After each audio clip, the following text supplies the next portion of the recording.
Well, I would love to start by just saying thank you so much, James. This is James Kawainui, There and you go. James Kawainui. He is a native Hawaiian healer and mentor, as well as a coach. He has been doing this practice for multiple years, and he started out originally in being a white collar working for a multi-million dollar company. So, how did you come from going from there to doing native healing? It's a really good story, and it goes back in Hawaii over 20 generations. And I didn't know that when I was. I just knew that there was some part of me that understood things that I didn't really understand, and I know that may not make sense. And but I didn't pay attention to it for most of my life. And I had when I was 42 that pretty much changed the direction of my life. And I was working for that largely, like you said. I had three departments, people that worked under me. Um, I was I was successful, um, and I I was working long, long, long hours. Like a 60-hour week was actually usually it was more than that, 70 and 80 Wow. hours. And I came home one Friday night from work, and I was kind of just plumped down on the sofa and watching something mindless on TV, paying attention. And then I heard a voice, and at the same time I heard and smacked me in the back of the head. And the voice said to go home. And I looked at my wife at the time, and what the F are we doing here? And I was in the middle of, and she said, I'm not sure. You're the one that wanted this job. And I said, well, I think I'm done. And I walked into my boss's office the next day, and I quit my job. Wow.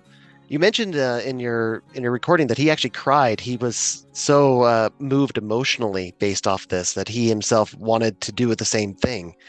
Um, that seems like you were very much integral with the system, and you also seemed like you knew where you were going.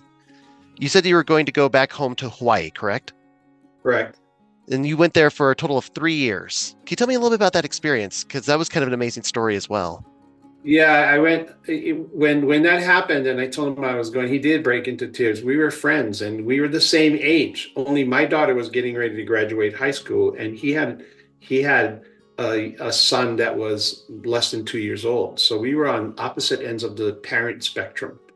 And he said, "I wish I could do what you're doing," and he wished me well, actually. So I ended up selling or giving away everything that I had, and I moved back to Hawaii. And for about 4 years, I lived on a shack on the beach with no electricity and no running water. Wow. And it was in that 4 year period that I let go of my old life. I started seeing things that I had not let myself see. People were telling me about the amazing healing work I was going to do, and I kept looking at them like they were all crazy. And all I wanted to do was go surfing. And a lot of times, I would make my a cup of coffee in the morning, and I would walk literally across the street because I had a shack on the beach, and the ocean, the Pacific Ocean, was about 75, about 50 yards away from me, right? Less than that, actually, about 30 yards away from me.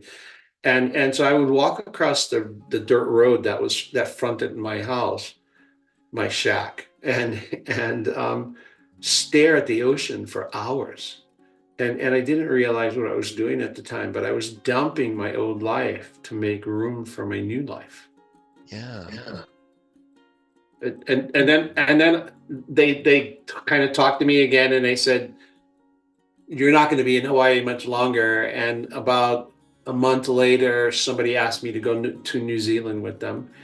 And I went down there thinking I was going to be there for 3 months, and I ended up staying there for 5.5 years. So, It's amazing and how things change.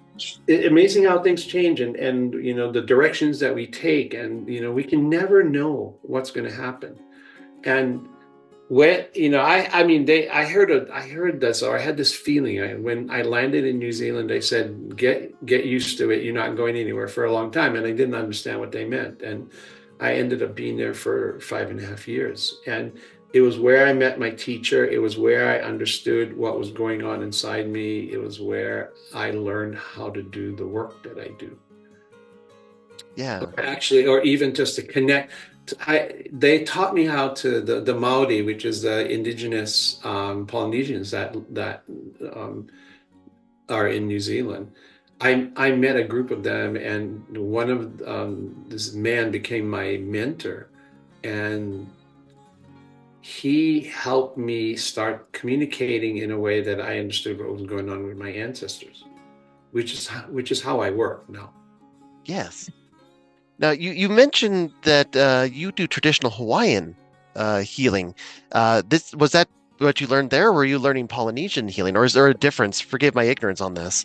No, it's okay. There's no ignorance inside of it. It was a combination of both, because at the same time that that was happening, I had the opportunity before I went to New Zealand, and in between all of that, that I was studying with Hawaiian master healers as well. It was really an interesting thing, and this is an experience that's happened to me multiple times with different modalities.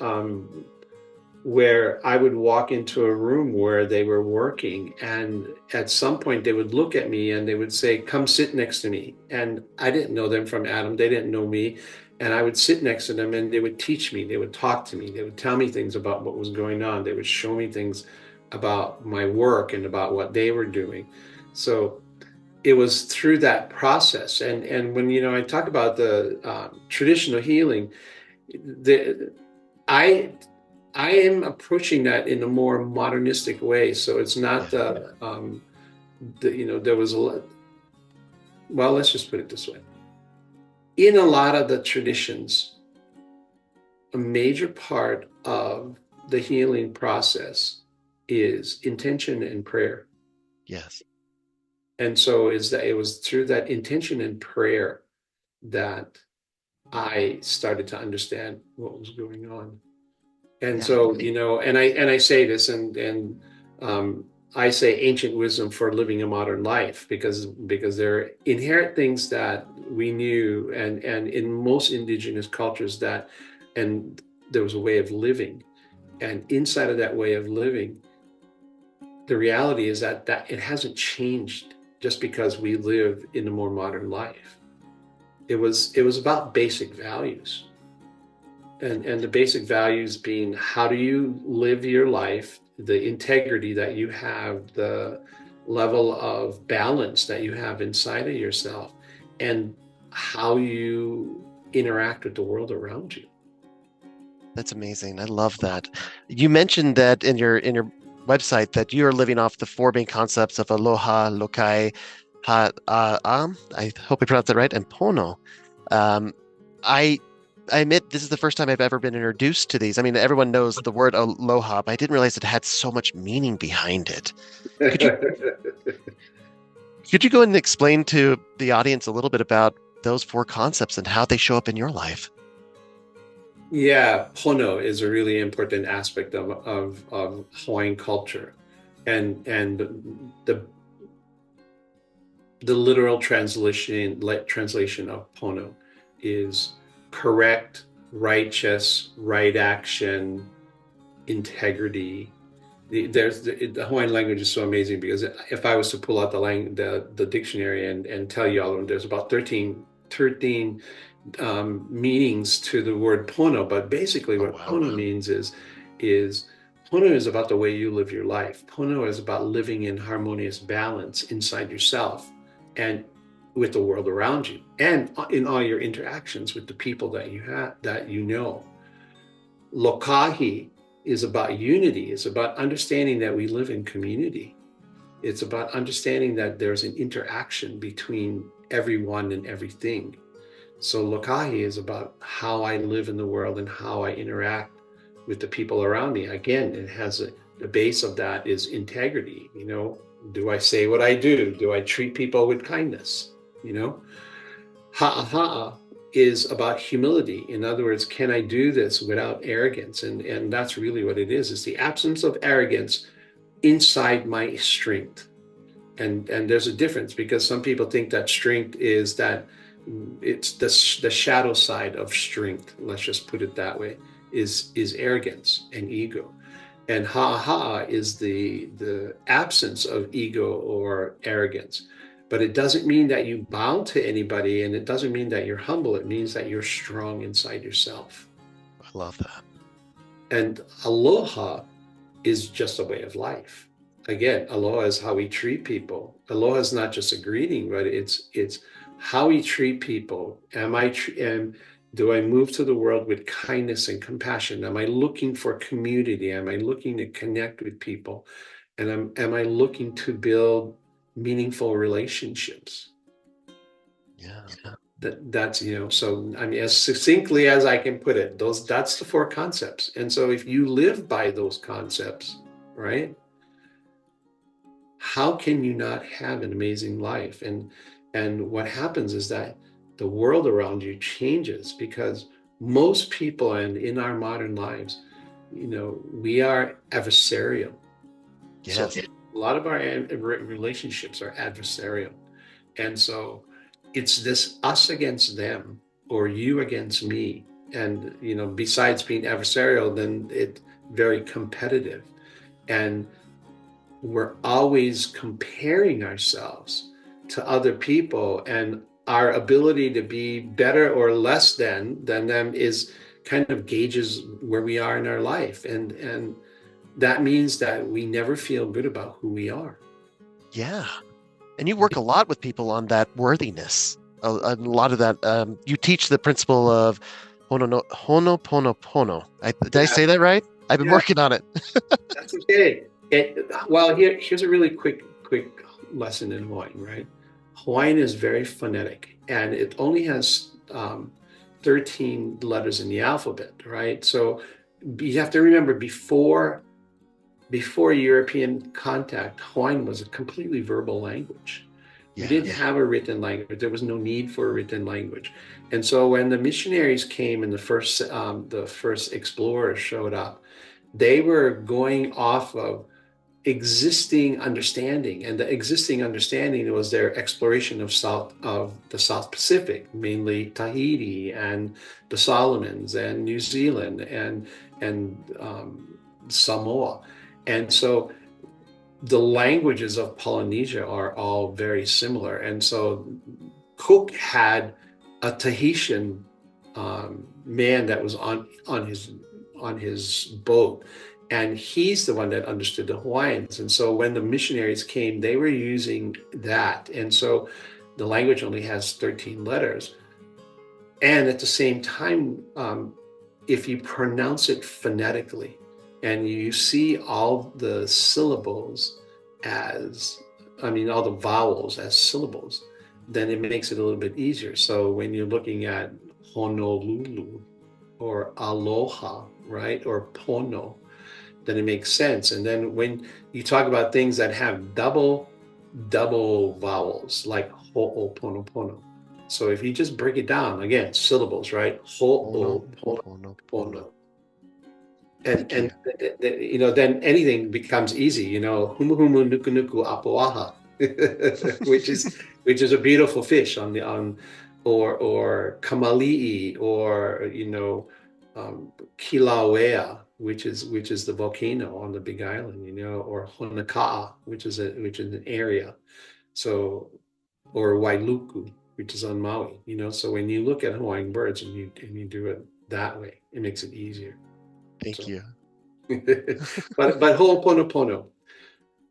Most people know Ho'oponopono as a practice of forgiveness. And it was something that was developed, and I'm going to say this, by a non-Hawaiian, but he had help from a Hawaiian man, and they created it. And the system that they created is not Hawaiian. So for most people, the practice of Ho'oponopono and the way that they've learned it is a mantra that goes, I'm sorry, please forgive me, I love you. Yeah. And so they see it as a practice for forgiveness. Ho'oponopono is, for one thing, is not about forgiveness. And for another thing, Hawaiians never said those words, and that was not their process. Wow.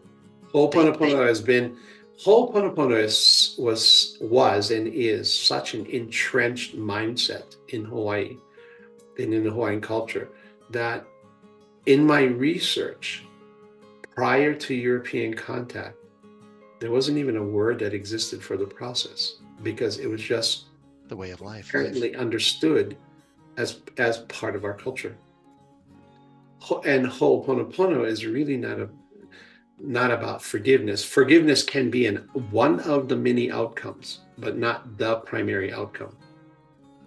Ho'oponopono is actually about how we resolve conflicts and disagreements and discord in our life. Mm. It was used in Old Hawaii, it was used primarily to bring back into balance and alignment disagreements between people, between individuals, in families, or in groups of people. And this is the premise that it comes off of. When Hawaiians, when they sailed, when the Polynesians sailed out of the South Pacific, some people say it's from Tahiti, which has kind of been proved. And they landed in Hawaii. What they found virtually is a paradise. Everything they needed to survive and to thrive was there. But over time, what they realized that if they weren't in relationship and in balance inside of nature, that their resources would very quickly dwindle and they would not be able to survive. Then they found that as they did that, because of the isolation, they found out that without each other, we don't survive. And so when there's disagreement and discord and things are out of alignment inside of the community, that can have very far-reaching and very crucial impact on the viability and the survival of the whole. And so Ho'oponopono was created as a way of resolving whatever, Hawaiians call it pilikia, which is trouble, whatever pilikia, the trouble that there was. And the way that they did that, and this is really ingenious in some ways, is that they picked or asked to have a mediator. Because you ever had an argument with somebody that you still have the argument and it's 20 years later or 5 years later or 6 months later and you guys are still arguing about the same thing, and you have your opinion about what's going on, they have their opinion of what's going on, and neither of you want to come off that. Yeah, you get entrenched. You get entrenched, and or somebody does something to you that you feel like you were slighted, and so you carry a grudge, or you carry this energy of this disconnect. Mm-hmm. I'm angry at you. I'm resentful of you. You did this to me. And so when you get together to try and resolve that, there's no space or way to create that. So a mediator was assigned to the process, and with very specific guidelines.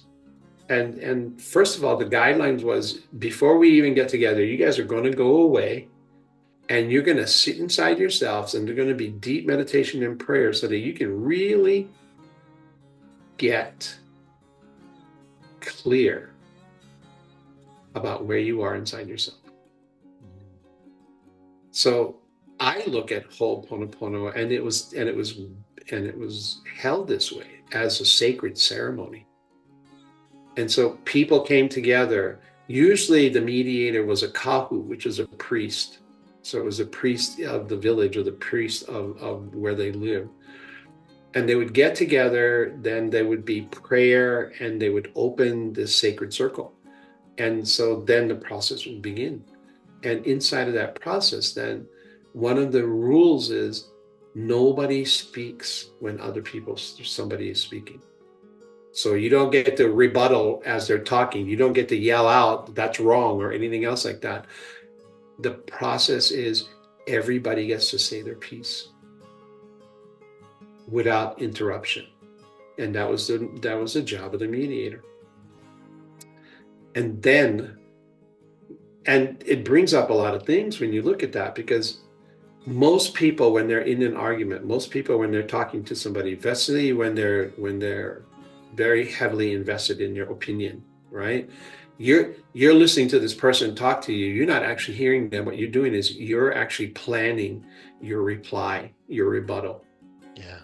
So there's this breakdown in communication, so if you take this and you put this into a modern context, which is what I do, right? Yes. But if you take this process and you put it into a modern context, then you look at the relationships that you have and start to, or hopefully start to realize that most people are not listening to the people that they're talking to. Most people don't want to listen to what they're saying because they are so entrenched inside of where they are inside themselves that they're not going to be able to hear it.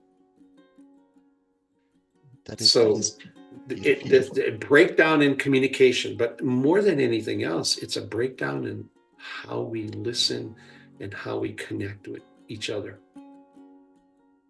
wow. So when you were studying all this, you created Mana Lama Lomi Lomi. Oh, Uh, Manalima Lomi Lomi that was really when I was a body worker, and I do, and it just oh, Manalima Lomi Lomi is mana is the power, lima is of the hands, and so the energy moves through your hands, right? The gotcha. mentoring program that I actually created inside of this, and I use the concepts of Ho'oponopono, and I use some of the concepts that of interaction and being able to clear energy and looking at the trauma that we have in people's lives. It's called Ancient Wisdom Mentoring. Yes. And inside of Ancient Wisdom Mentoring, I work with people to help them find those places inside of their lives where they know that there are obstacles that they haven't been able to pass, to get through, where they watch the reoccurring themes that happen in their lives and have no understanding or idea why that keeps happening or a way of moving through it. Most of us live, and I know we're getting a little bit off subject, but most of us live in habituated patterns. Yes. By the time we're in our mid-30s, and scientists have proven this, 95% of what we do on a day-to-day basis are habituated repeating patterns. And it's not just the physical acts, and it makes sense in the physical sense, in the physical aspect of our lives, because you don't want to have to get up and learn how to talk or walk or brush your teeth every morning. So those are habituated patterns, right? So we have, or chew or swallow or anything else like that, or drive a car or ride a bike. Those are all habituated patterns. The habituated patterns that I'm talking about, that we talk about, are the emotional ones. Yeah. And you've been helping executives, you've been helping practitioners, you've been helping a lot of people. Um, in in your practice, one of the other things that's really amazing about James is that he does this throughout the world, and he does majority of it online, kind of like this format we're having right now. Right. Tell me a little bit about how, well, it must be a little bit different than doing it one-on-one because the way you were trained was very personal. Has Well, Zoom? Oh, go ahead. but the thing about it is, and I'm sorry, I'm interrupting, Sal, but it doesn't matter if you're in the same room or you're on the other side of the world. Energy is energy, and when you can connect to the energy, then that's what's important. And so when I'm in a room, it may feel like it's more impactful, but the reality for me is I find it more impactful through this medium. And one of the ways that I work is being able to feel the energy of and the emotions that other people are experiencing inside of their bodies. That's what makes it effective. And so that's why in some ways it doesn't matter if it's in person or online, because it's how the energy is being read. Now, do I like doing work in person? I do. I haven't done very much of it since 2019, and that was because my ancestors said that's your medium. They said your community is not local, it's global. So start thinking that way. Yeah. And which is the reason why I started I started being available through the internet, because up until I would say 2017, 2018, the majority of my work was in person.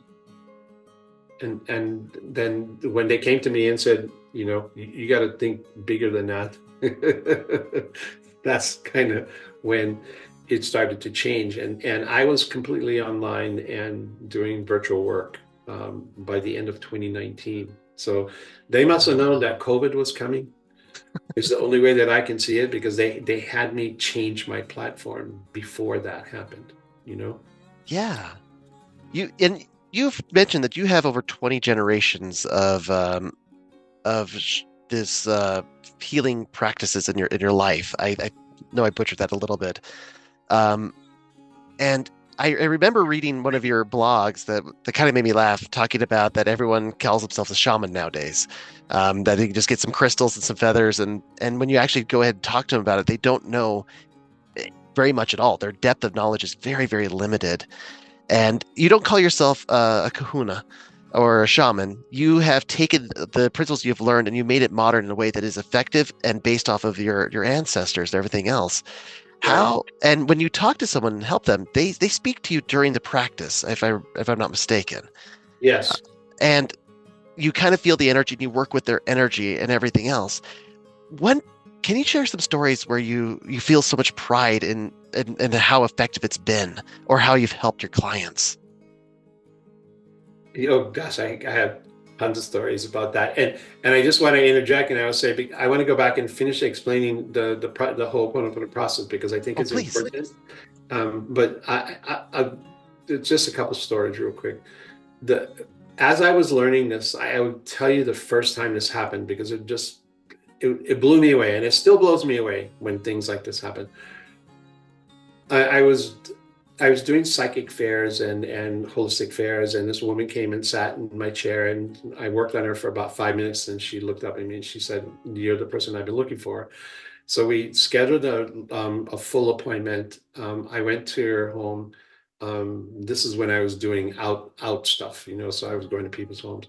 Um, she got on the table, and I kept hearing this word in my head, and the word was betrayal, betrayal, betrayal, and it was driving me nuts, and it never happened to me before. So I said, "I keep hearing this word betrayal," and she said, "Oh yeah, I was engaged to this man, and we were supposed to get married, and he broke the engagement off 2 weeks ago, and he's marrying someone else now." So she was feeling lots of betrayal in her life. And so I said, okay. And I just kind of didn't think about it, and started working on her. And then about 45 minutes later, it was almost as if there was a switch that was clicked. And it's kind of like those science fiction movies where you kind of get swirled off into another dimension. And all of a sudden, I'm in this different place, and she's with me. And it's, do you ever read Harry Potter? Yes, I have. Okay, so you remember when Harry Potter used to have those episodes with Dumbledore in the pensive? Yes, looking in through the bowl and everything. Yeah, and they would go in, and they would have this experience where they're watching things happen around them, right? Yeah. I've never explained it that way. Thank you. So all of a sudden, she and I are in this place, and there is these two men that she knows, and they professed their love for her and said that no matter what happens, you'll be okay.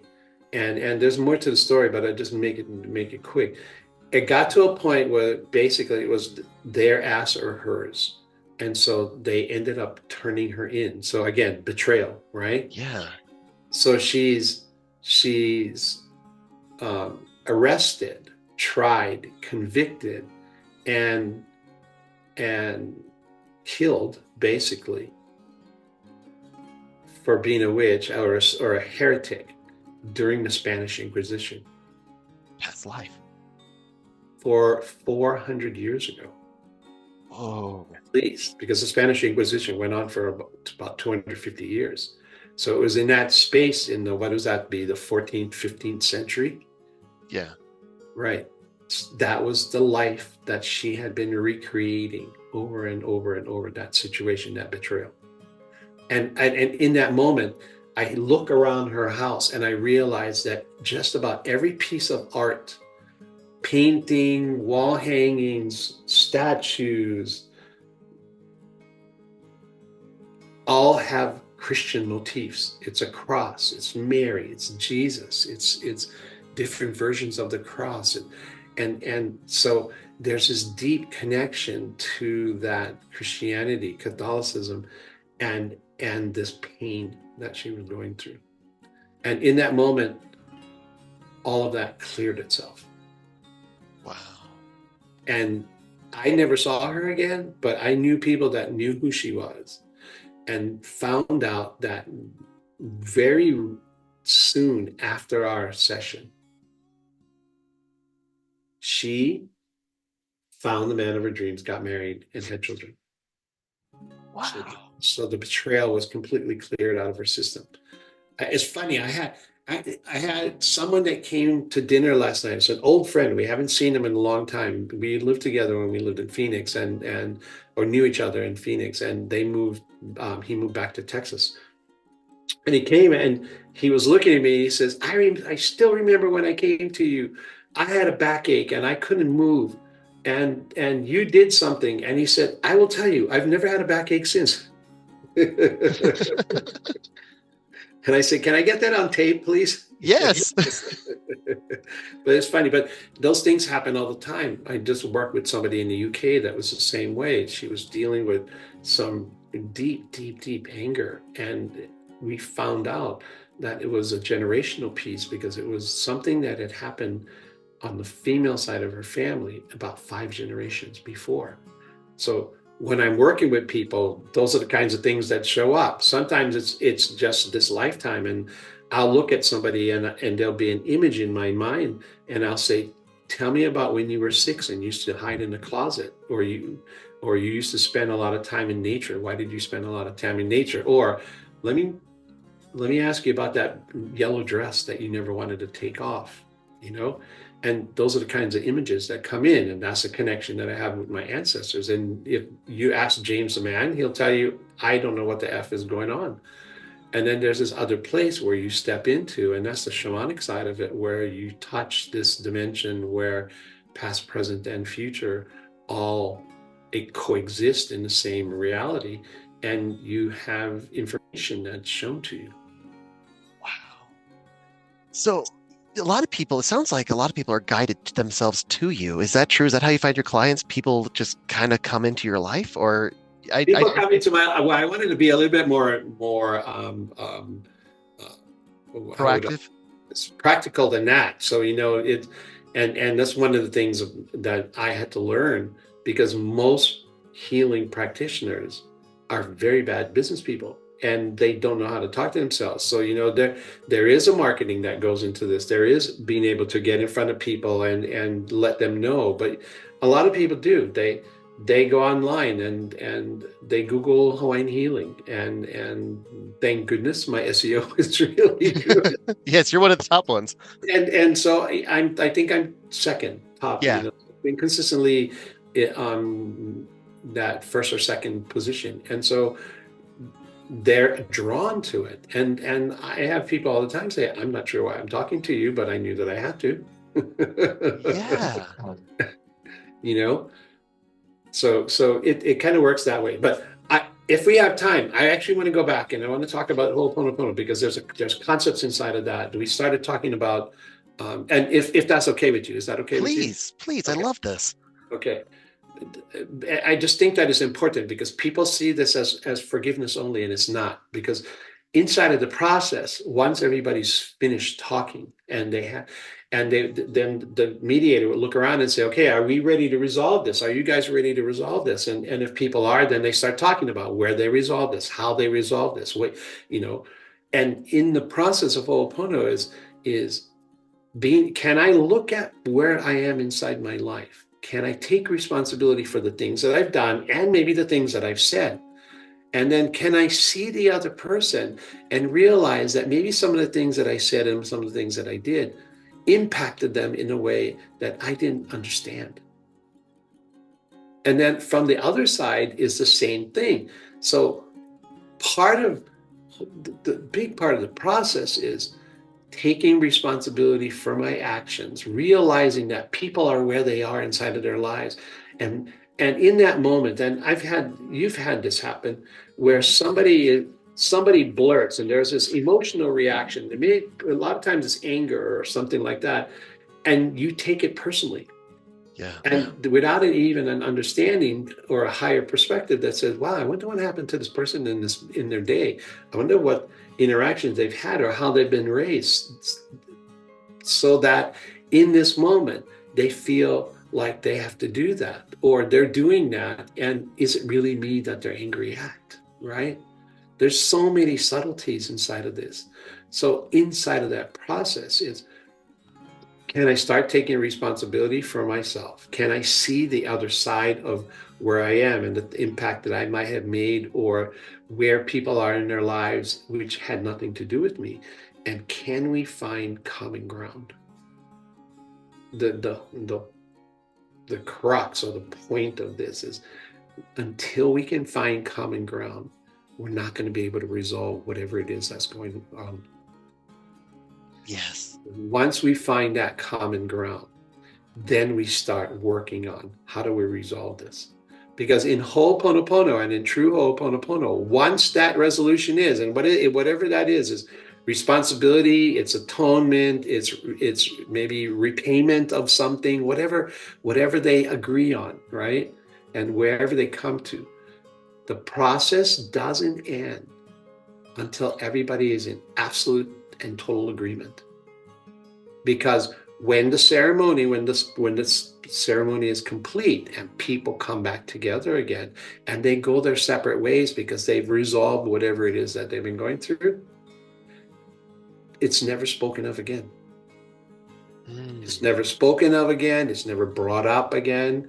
And how many times have we come to conclusions with people and said, okay, and then 20 years later, they're still fucking pissed off at you? All the time, right? All the time, which means that was there actually resolution, or are they still holding something? Is there still a cord, this energetic cord that's tying us together? Yes. And so sometimes the Ho'oponopono process in Old Hawaii could take months. So this is not just something sitting down and punching things out. It's about, can we get really clear that we want to solve this and resolve this? Hence why they have to do the meditation beforehand. They have to get into the mindset that it's going to be resolved. And not only that, but there are going to be multiple times where they'll come back together, and this is part of the process. They'd come back together, talk, realize that they can't do that, and then they would go out again, and they would go back into introspection and meditation. So they may do that process multiple times before they finally get clear inside of themselves and get to a place where it goes, I'm ready to let go of this because I don't want to do this anymore. Because that's a big part of all of this. How much do I want to carry around with me? And how much energy, really, if you look at it from that standpoint, how much energy are you wasting thinking about shit that you're not going to ever be able to change because it's behind you? Yes. And we spend a whole lot of time doing that. Yeah, most people spend it. It almost becomes a part of their identity. They're scared to let that go. Absolutely.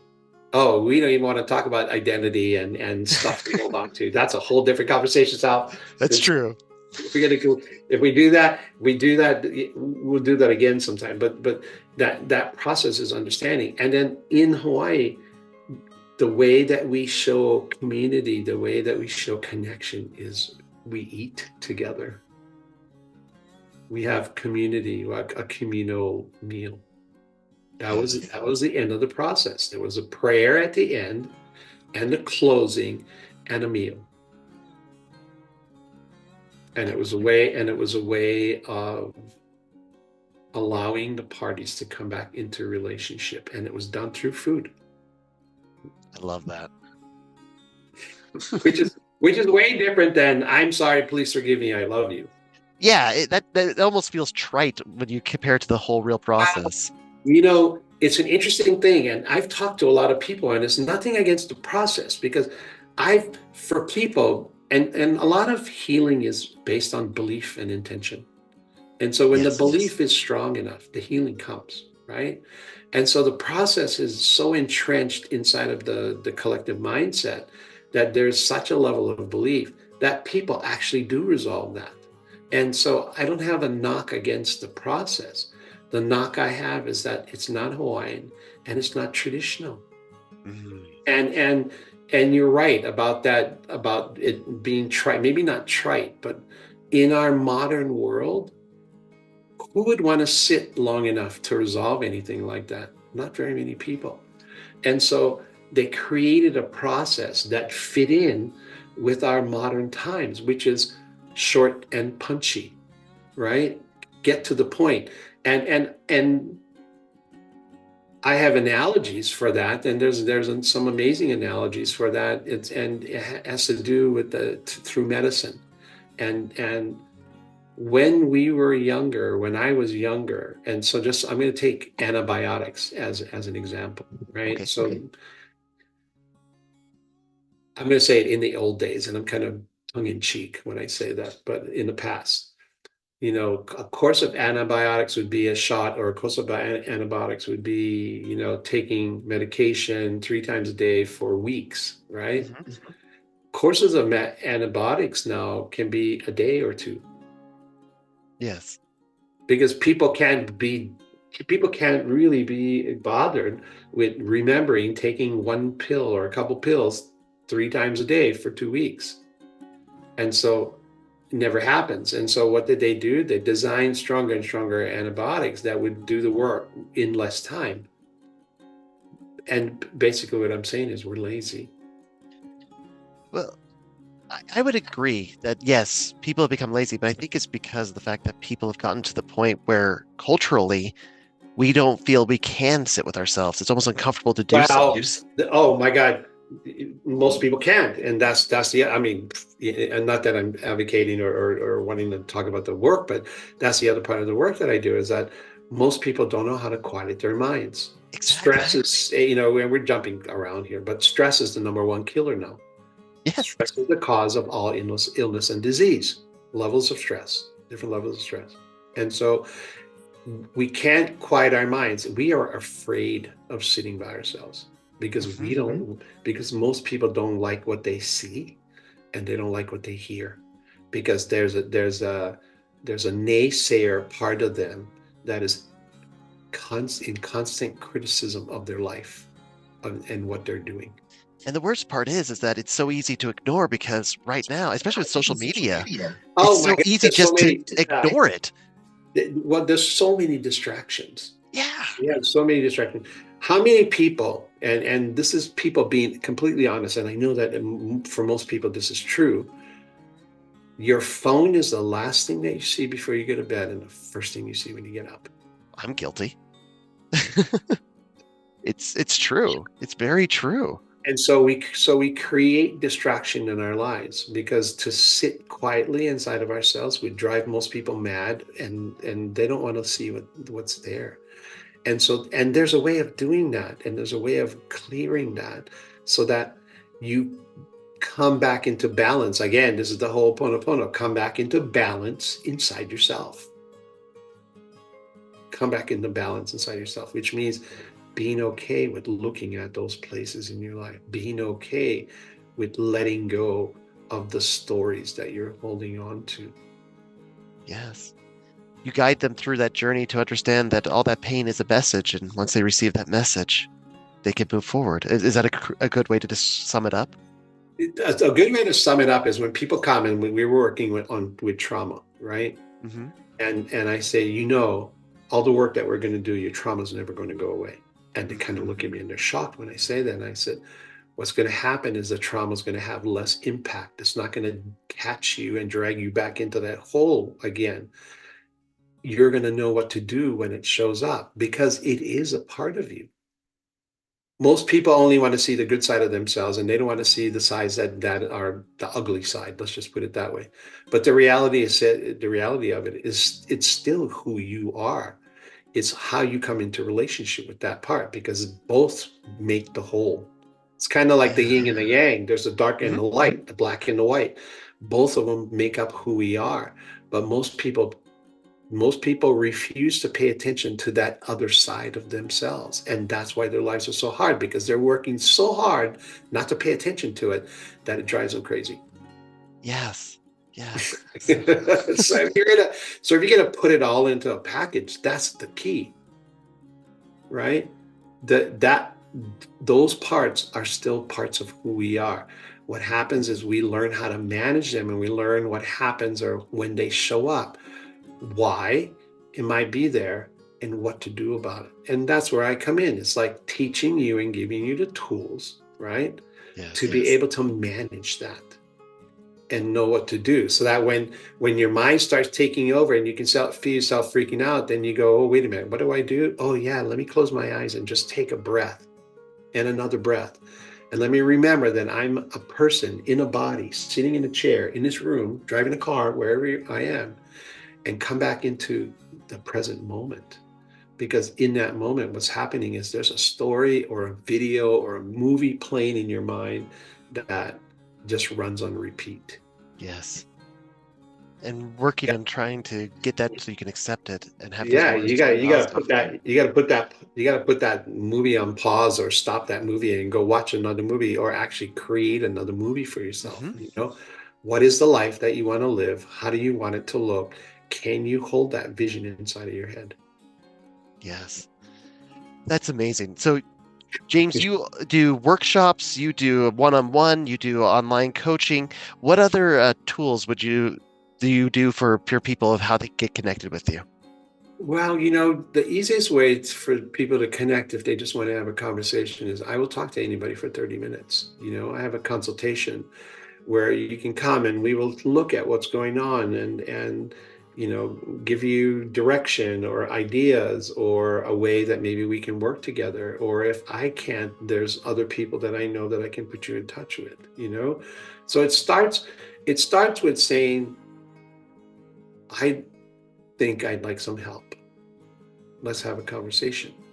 And then it goes from there. And yeah, there are a few online classes that I'm getting ready to release. We're doing my wife and I are doing a course. It's called Celestial Alignment for Healing that starts next week.